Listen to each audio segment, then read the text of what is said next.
So how do you make it? How do you overcome the odds?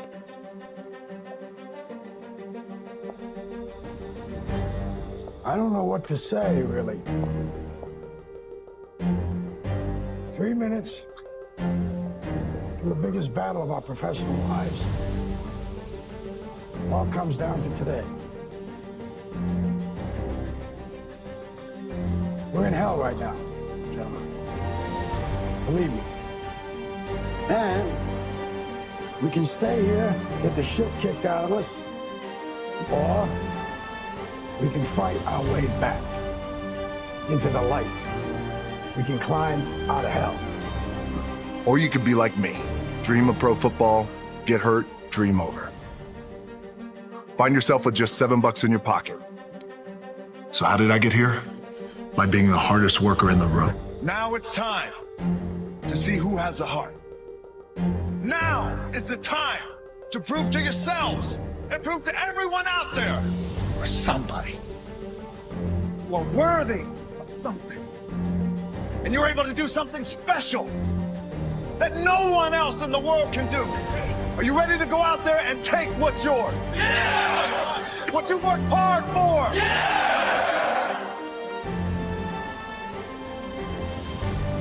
All of us in life have things we want.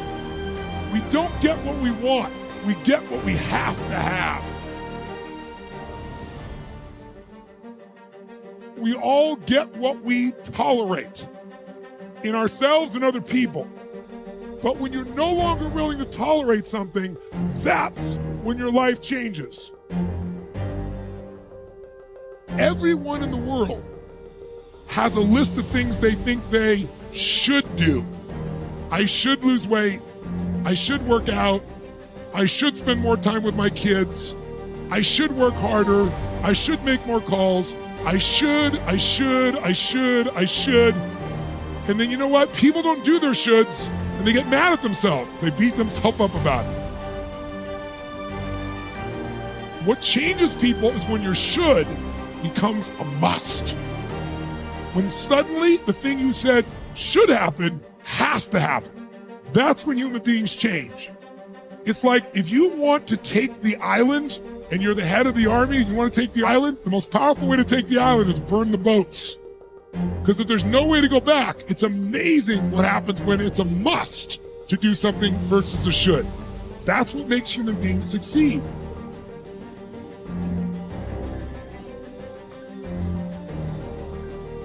Ego is the success inhibitor. You have to do your best not to make decisions based on ego, for sure. Success and failure are generally slow processes. Either slowly building things up or gradually tearing them down. And that's why I say you've got to pay attention. You have to watch. You have to watch every single second. Because those seconds, they turn into minutes. And minutes turn into hours, and hours turn into days, and days turn into years.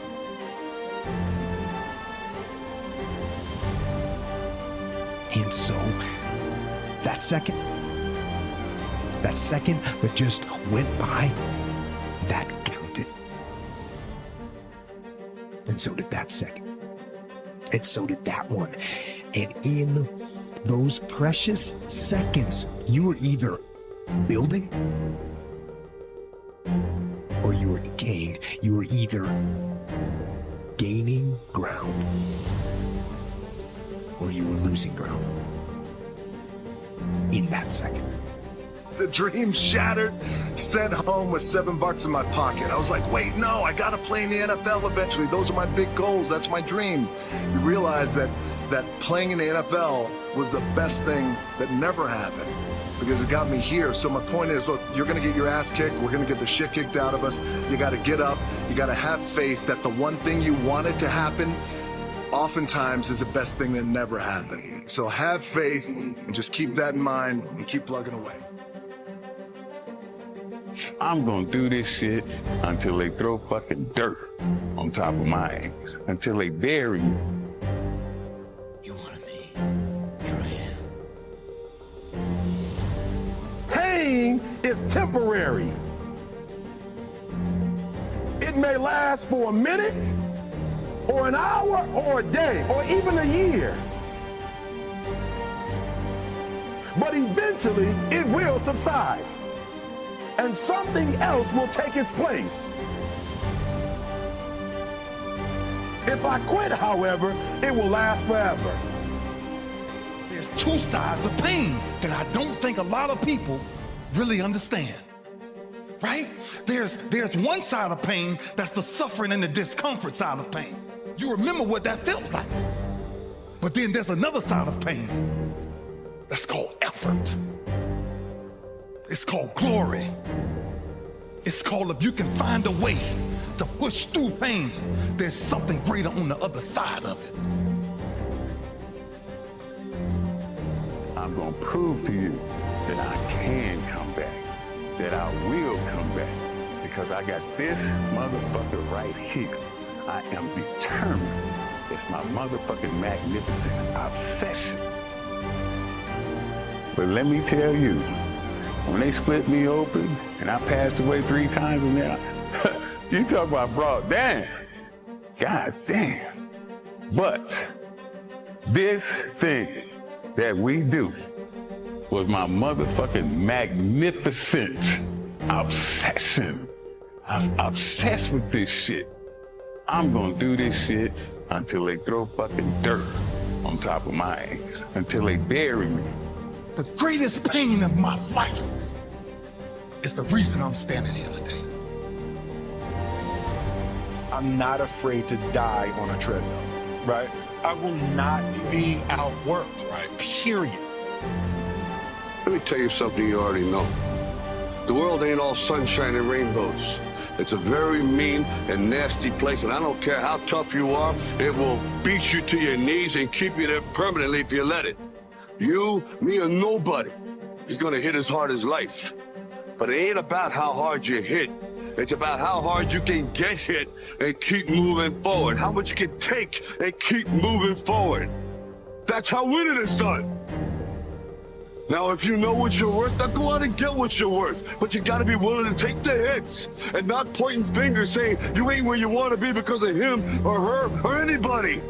Cowards do that, and that ain't you. You're better than that.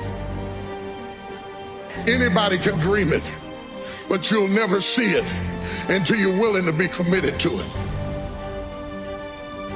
When I didn't have anything, church didn't have any members, I'd get off working at Carbide, and drive up the roads and work on the church till I had to turn around and go back to work.